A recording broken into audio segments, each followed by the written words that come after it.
devote up to 20 minutes to public comment. And then if there are still cards remaining, we'll ask those persons to be available if they wish at the end of the meeting under agenda item 10, public comment at the end of the meeting. The first speaker tonight is Ann Lau, and the second speaker is Ting Wong. So I'll provide this as a handout for her.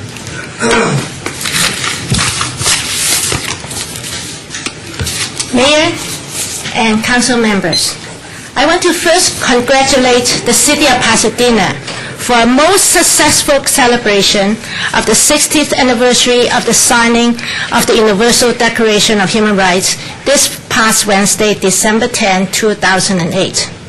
I would also like to specifically congratulate you, Mayor, for officiating the celebration. For someone who only discovered this document a year ago, Mayor Bogart, your Wednesday strong statement expressing your support for the Universal Declaration of Human Rights was truly welcomed.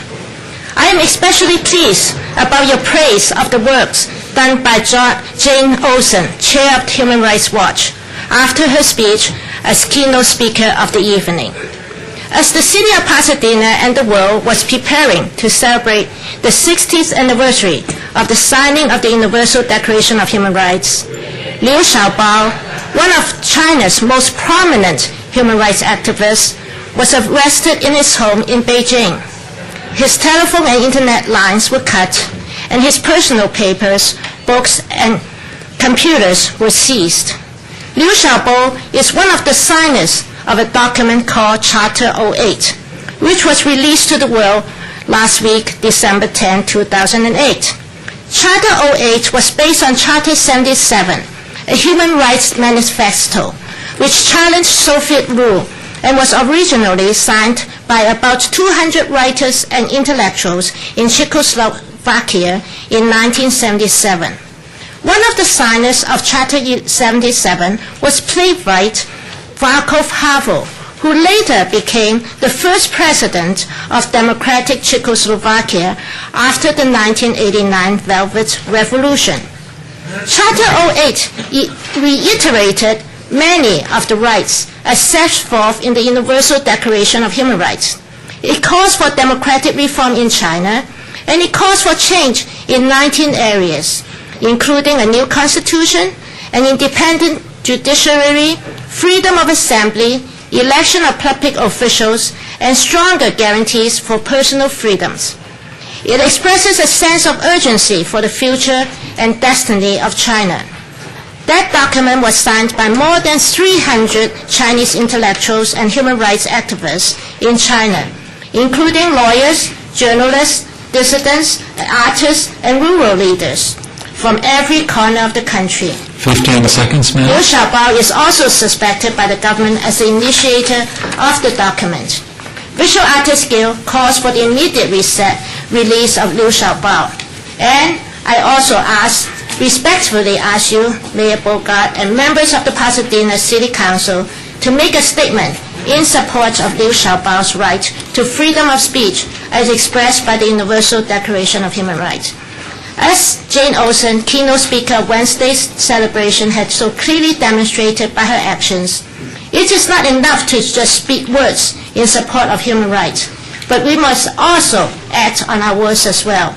Your statement in support of Liu Xiaobao specifically will be sent to all media.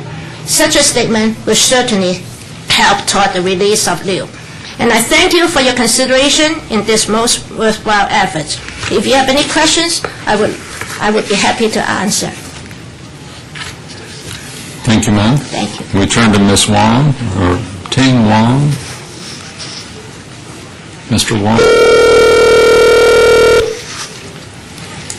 Yeah, I'm here to read the first three paragraphs of the Charter 08.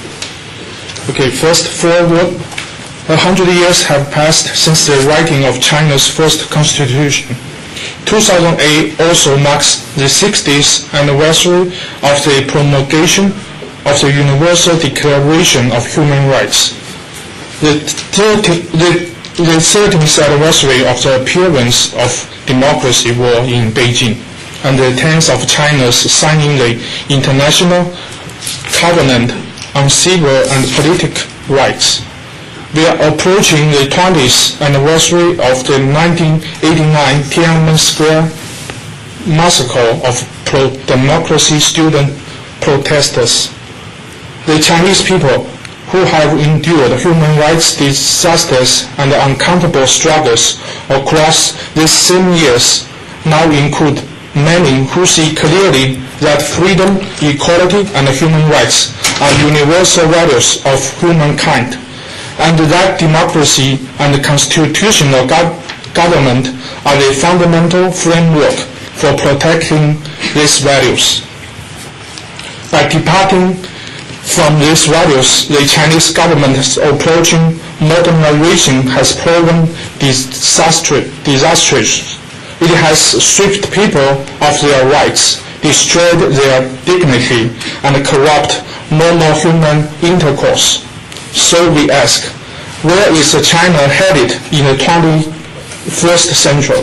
Will it continue with modernization under authoritarian rule, or will it embrace universal human values, join the mainstream of a civilized nation, and build a democratic system?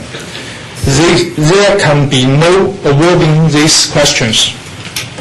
The shock of Western impact upon China in the 19th century laid bare a decadent authoritarian system and marked the beginning of what is often called the greatest changes in thousands of years for China. A self-strengthening movement followed, but this aimed simply at appropriating the technology to build gunboats and other Western material objects. China's humiliating naval defeat at the hands of Japan in 1895 only confirmed the obsolescence of China's system of government. 15 seconds, sir. The first attempts at modern political change came with the ill-fated summer of reform in 1898, but these were cruelly crushed by the ultra-conservatives of the China's imperial court. With the revolution of 1911, which inaugurated Asia's first republic, the authoritarian imperial system that had lasted for centuries was finally supposed to have been laid to rest. Mr. Wang, may I ask that you bring your statement to a close as quickly as you can in light of the time? Just the last sentence. But social conflicts inside our country and the external pressures were to prove it. China fell into a patchwork of warlord fiefdoms, and the new republic became a fleeting dream. Thank you. Thank you. As we wait for the next speaker, it's appropriate to mention that our colleague, Council Member Jackie Robinson, has joined us by telephone from a remote location and will participate in the meeting. As a result, all votes will be taken by roll call vote when we get to action items. The next speaker is Cao Jinlong, and following him we have Roger